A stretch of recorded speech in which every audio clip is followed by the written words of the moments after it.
Hello everyone, welcome to Sonic and the Glittering Stars. This is just how the game starts out. We're going to go over here and talk to this thing. It is quite terrifying, and I want to be clear that it being terrifying is in no means an assertion about the worth of its character. It lives on planet Opius, which I think has something to do with wasps. It will detail its story to us, the story of the Tree Bee people and the planet Opius, and about a dark and powerful lord named Darkon that came to steal the glittering stars, and how the Tree Bee people only had the power to scatter the stars, and could not in fact protect them completely. You hate that. You hate when you only have enough power to scatter the remnants of your civilization instead of shield them. Sometimes you only have the power to store an apocalyptic god's might inside of your daughter's soul, and it will be released one day if she ever cries. You hate to do that even more, but desperate times call for desperate measures. So you might be asking yourself, what's particularly Sonic about this hack aside from it starring Sonic? And the answer is nothing really. We go through a series of levels to defeat the Dark Lord Darkon after stealing the glittering stars that he has captured. And that's about it. The levels are not terribly designed. They seem to have some semblance of thought put into them as far as enemy placement. Like up here, on this platform next to some pits, there are two enemies that chuck us. That's good design. You know, you put the enemies that chuck the player character near pits. That's what you do with them. Except a lot of times the enemies that chuck the player character aren't near pits. Like up here, this guy's not anywhere near a pit. And there's another one that's not anywhere near a pit. I think they might have just been put in the game because they're robots, actually. And you might be thinking, don't the enemies that throw you still cause damage by fall damage after you crash back into the ground? Normally, yes, but no, not in this circumstance, because fall damage is disabled in this game. So this is our first bit of genuinely challenging platforming, and when I was first playing Mario ROM hacks, this stuff messed me up, but controlled long jumps saved the day. You can do a long jump in a really tight space. You don't need much of a running start. And that's counterintuitive to what a long jump looks like, that's for sure. But it is possible to do a long jump from almost anywhere. Gotcha! And now we get to watch Sonic remove his skull cap. That's terrifying. Surely there was a way to fix that up.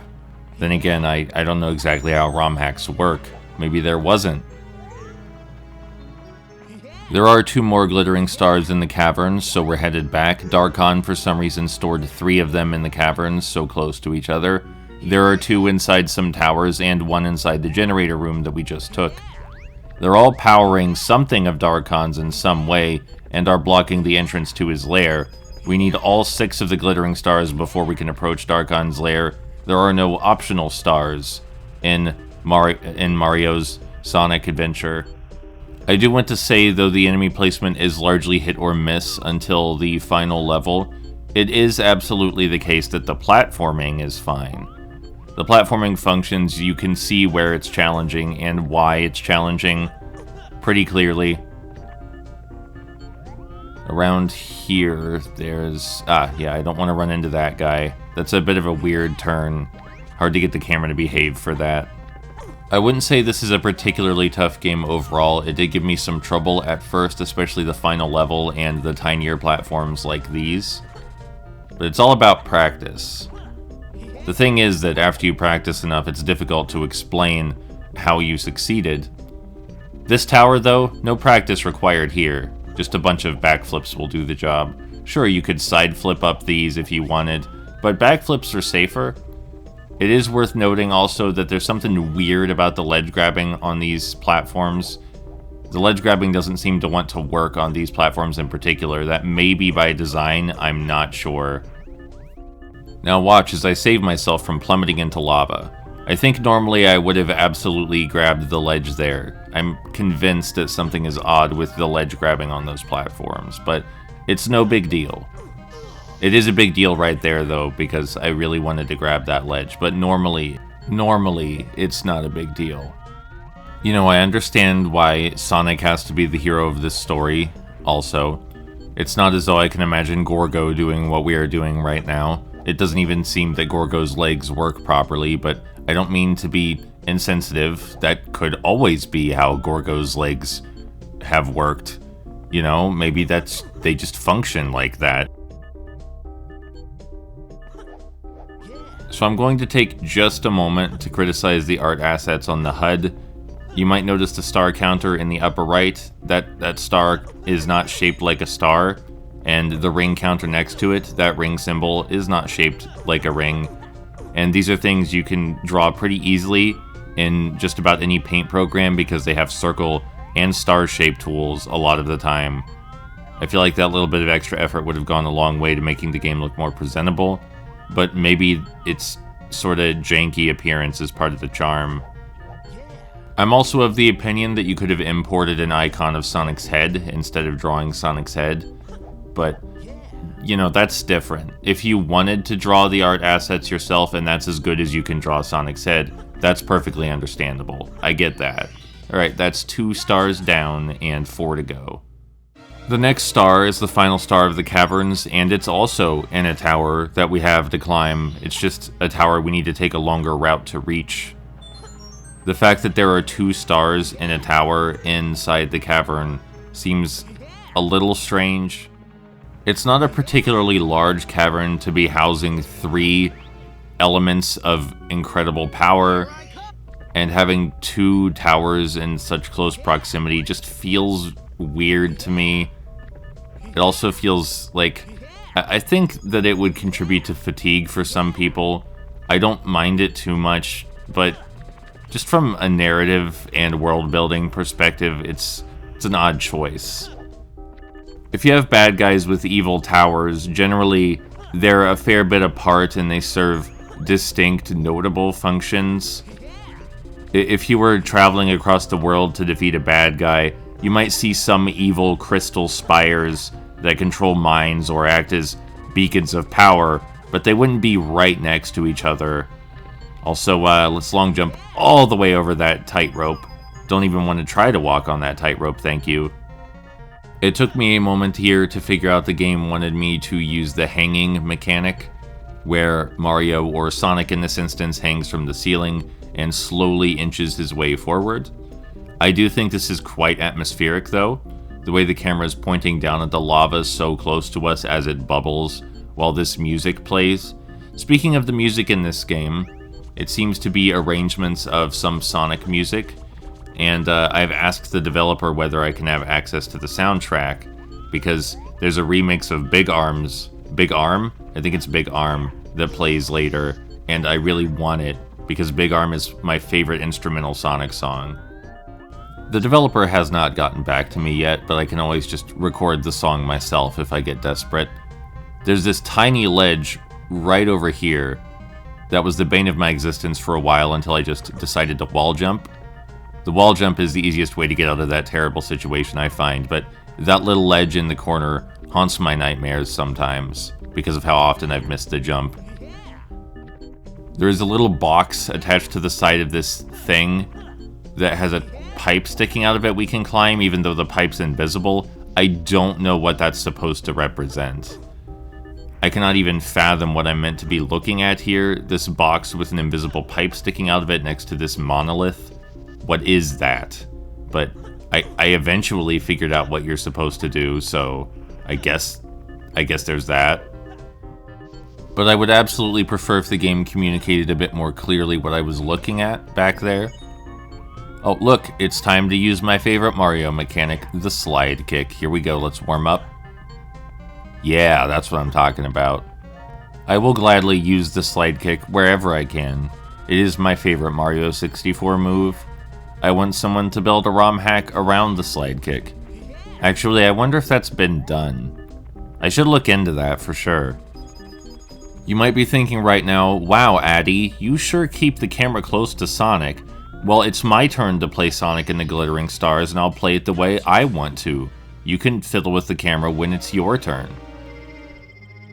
So we're now finished with the cavern, and it's time to go on to my favorite level, the spaceport, after we grab the extra life again.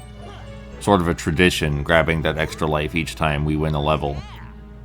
The spaceport is my favorite because it's sort of a no-frills exploration level with a lot of atmosphere.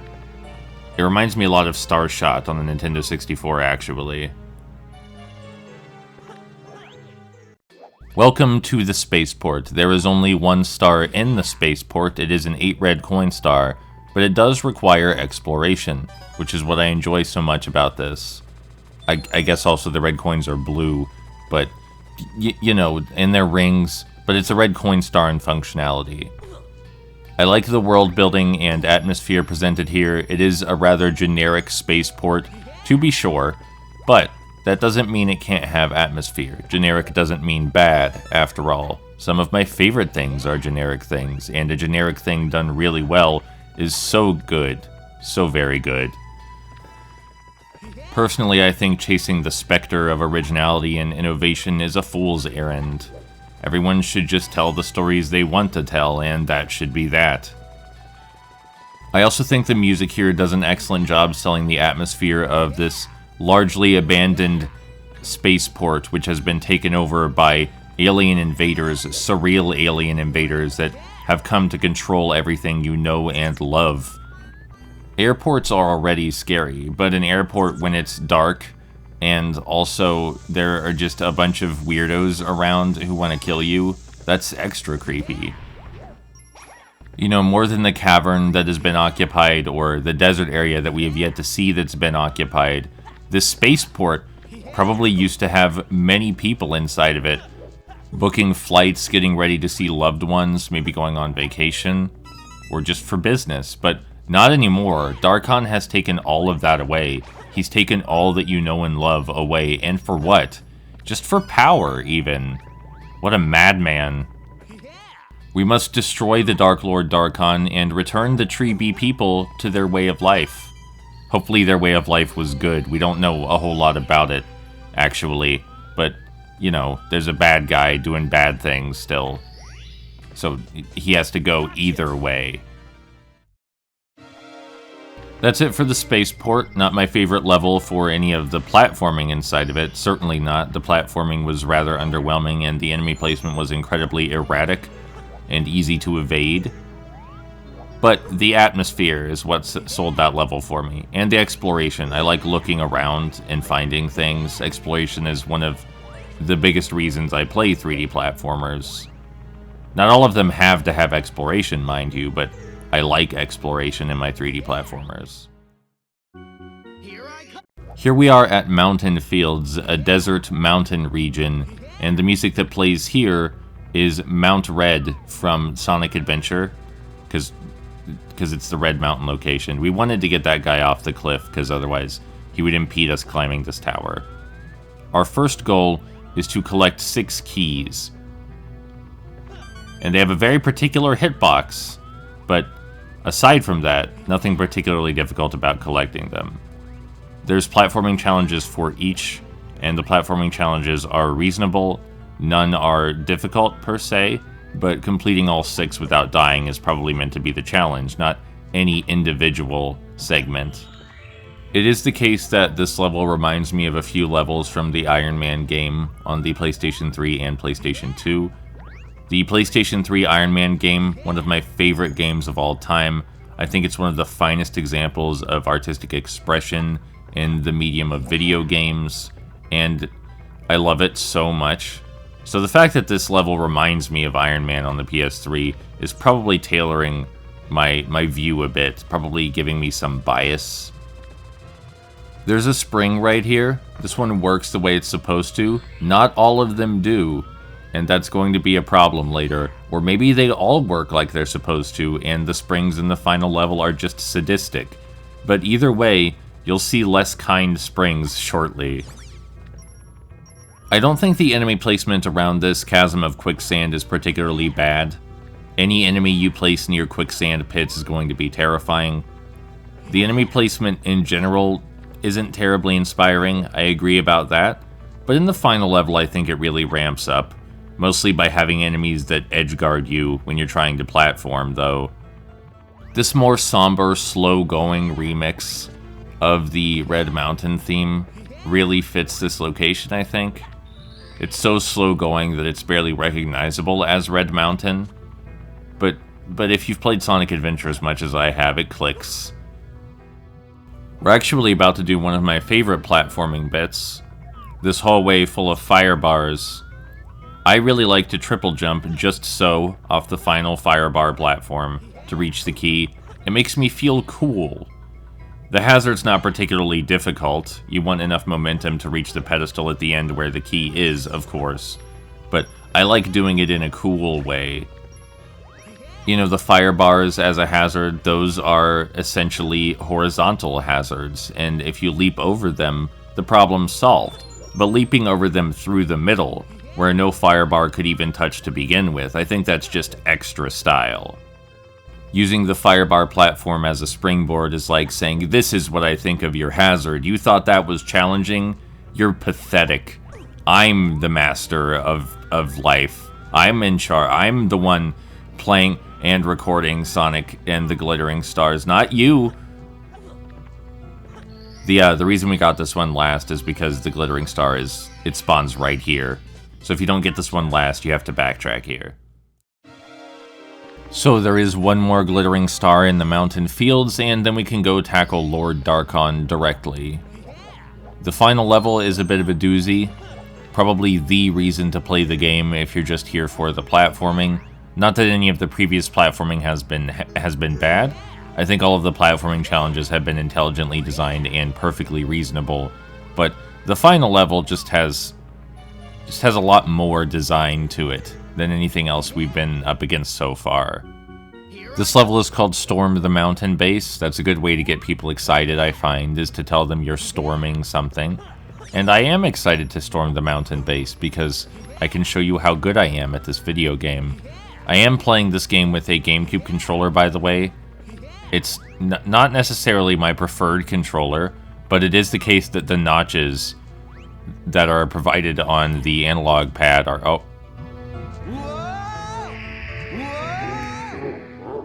So as I was saying, the GameCube controller provides notches, divots, grooves, whatever you want to call them, for the analog stick to slide into as you move it about.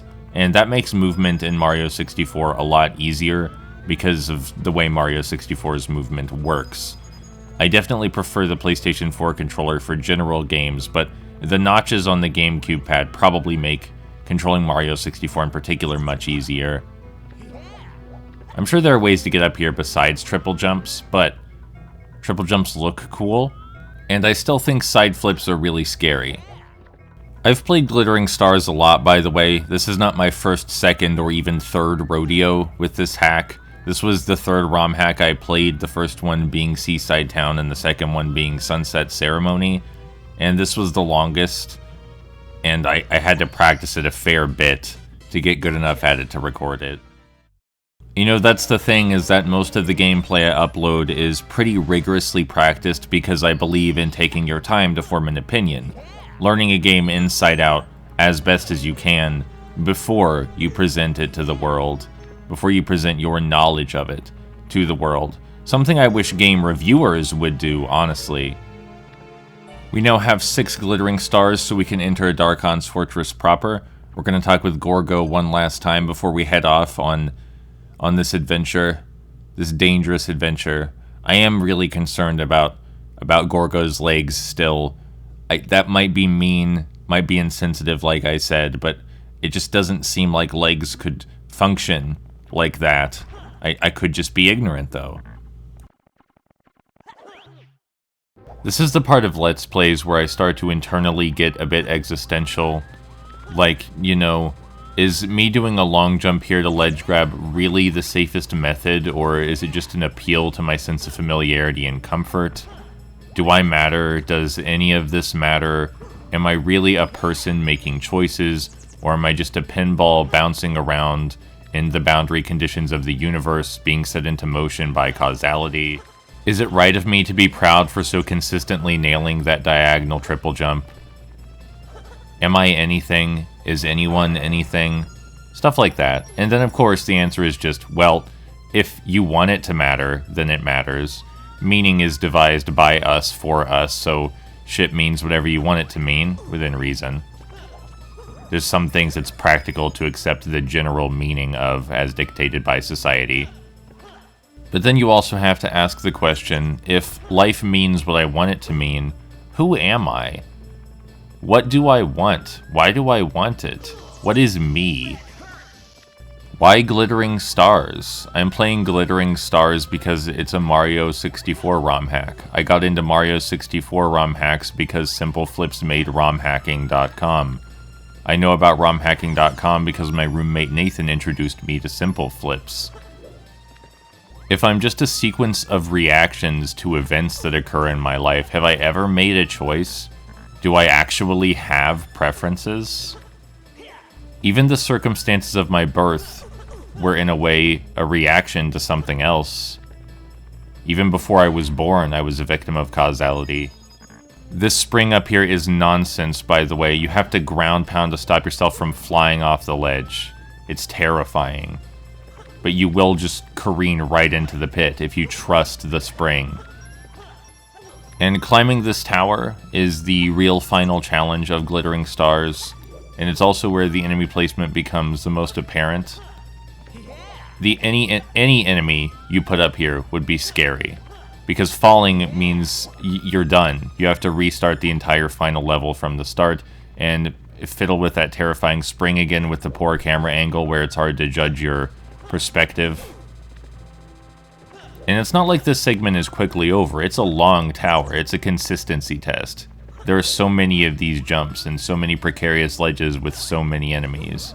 Some of which seem deliberately placed to guard the ledge that you want to reach. Which we'll see right here. This fellow just scoots up along the ledge that we want to throw ourselves at. And he can grab us really quick if we don't react in time. Thankfully, he seemed occupied with rubbing his face up against the boundary conditions of the universe, as we're all wont to do now and again. I'll never understand why that Chuckya was doing that. Never. Can anyone truly understand anyone else? Neon Genesis Evangelion doesn't think so. I mean, there were more prominent philosophers that think that understanding other people is impossible too, but that's where I was first introduced to the idea outside of my own mind. Alright, we're done with that. The level's over. We just have a series of boss fights now. We have to fight Master Burly and their henchmen. This fight takes me forever because I don't want to get burned by the fire bars, and I'm not good at fighting bullies. The timing on punching them is something I've always had trouble with, even as a kid. And now that there's more of them, they can of course gang up on you, chain bully you into the fire bars. They can't knock you off the platform themselves because their active area isn't that far.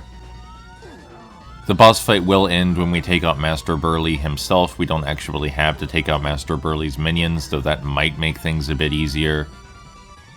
My video editing software just glitched out a little bit. The depression's hitting pretty hard, and I'm making macaroni and cheese to eat for lunch for the third day in a row this week. And being a human being, this means that I feel like the world's ending, even though I know it isn't. And that's something I always found strange about humans, is the way inconveniences or suffering or a bad turn of events, especially if the turn of events is sequential, like one bad thing after another, tends to make us feel like everything's collapsing, that the apocalypse is near. In a very real way, that's what the to-do list I made is even for. Because normally, when a depressive episode hits and things, like relatively small things, pile up and just make me feel worse on top of the depression, normally I just kind of stop doing stuff until I feel better. But I'm never going to be who I want to be, or get done what I want to get done, if I give up all of the time like that. Yeah, sure, it's macaroni and cheese again, but I made myself lunch. And yeah, sure, this probably isn't my best Let's Play, but I am Let's Playing the Glittering Stars the way I wanted to. My body and brain may be trying to hurt me, but that's not going to stop me from doing what I want to do. I'm not going to let that happen anymore. It doesn't matter how much it hurts along the way, or how pathetic I feel in the process. What matters is that I'm trying to do it. And as long as I keep trying to do it, I can say that I did my best. And that's why Master Burly is destined to lose. Just like the suffering in my life, he was a bully. and I won't let him have his way. That's 7 out of 8 stars, and Lord Darkon won't know what hit him. Lord Darkon has no idea what's coming. What's coming is Sonic's butt, because Lord Darkon is a reskin of Big Boo. And honestly, I think I might just let you guys enjoy this remix of Big Arm over the final level. Because I think I've peaked. I think it was a bit of a slow burn of a Let's Play, but I think I've hit peak commentary. So just enjoy the climax for all it's worth, I suppose.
Well, that didn't exactly go as it went in my head, but joke's on Lord Darkon, because we have 13 more tries to get this right, and I refuse to believe that we will fail this 13 more times.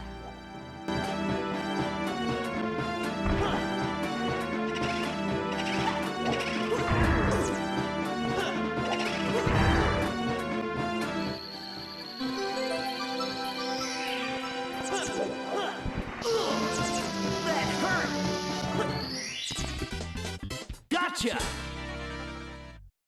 That's it. There's no, like, end screen or anything. You just collect the final star and that's it. But thanks for watching me play the Glittering Stars. I had fun playing it, I had fun mastering the final level, and I had fun presenting it for you.